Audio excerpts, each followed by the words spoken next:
Can you hear me? I seem to have lost the rocket and I can't seem to find it, and I'm sort of floating around space. Can anyone send some sort of rescue party for me, please? Whee! How are we going, everyone? Hi there, and welcome to another episode of Did You Know? Fun facts about fun things, with Series 1 dedicated to crazy facts about space. And I hope everyone enjoyed episode 1 with Alpha Centauri and all that little bit of information that we got there. Can we get there? And of course, in the end, the information that we could gather was, no, we can't. Just a little bit too far away to get to Alpha Centauri. Maybe down the track, maybe years and years to come, we may. But right now, a little bit too far. So with that set aside, is everyone ready for episode 2? Excellent, yes. All right, here we go. So if you didn't see the previews, this episode will be dedicated to Ham the Astro Chimp, the first chimp into space. And I've got a bit of information right in front of me ready to go so we can get straight into the episode. Here we go.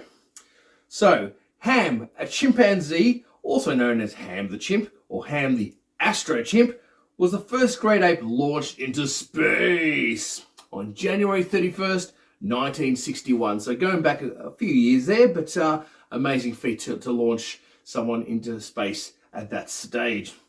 Ham flew a suborbital flight on the Mercury Redstone 2 mission, part of the US space program's Project Mercury. Now, if you're not sure what a suborbital flight is, I've got a bit of information ready to go here. Here we go.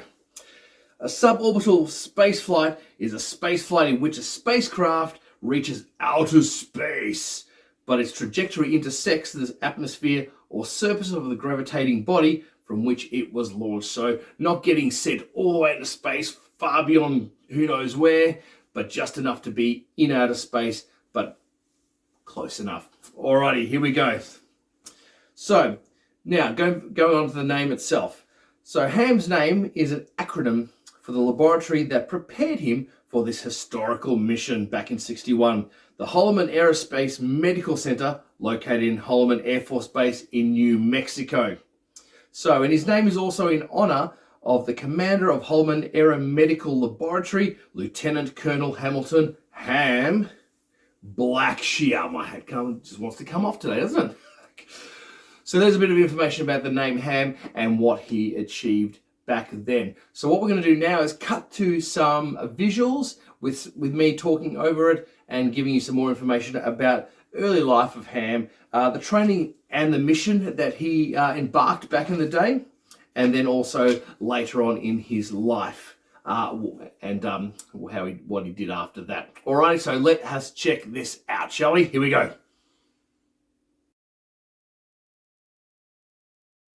Ham was born in July 1957 in French Cameroon, now known as Cameroon, captured by animal trappers and sent to the Rare Bird Farm in Miami, Florida.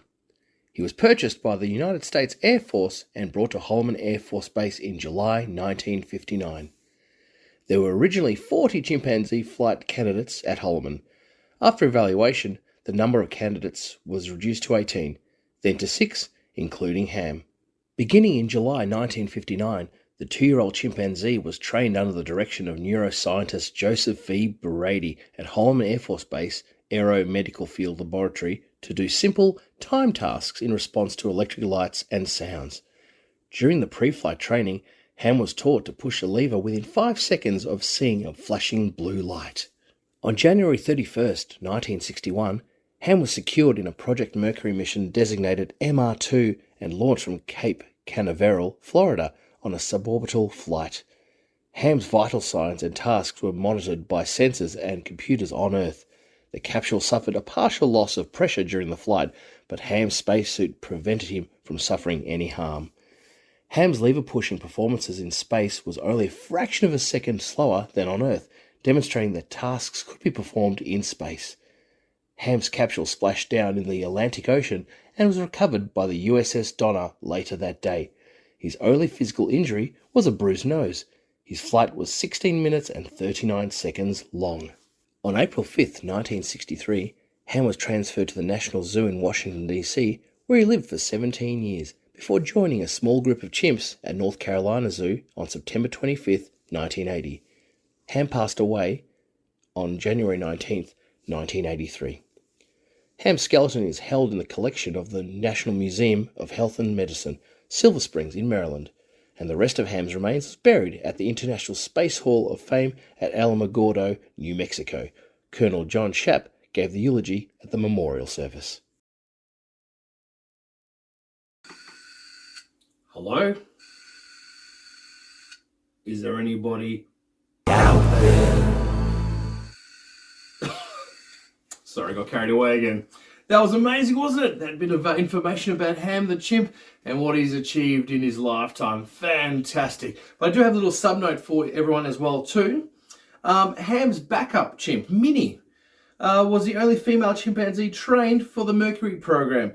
After her role in the Mercury program ended, Minnie became part of an Air Force base chimpanzee breeding program, producing 9 offsprings and helping to raise the offspring of several other members of the chimpanzee colony.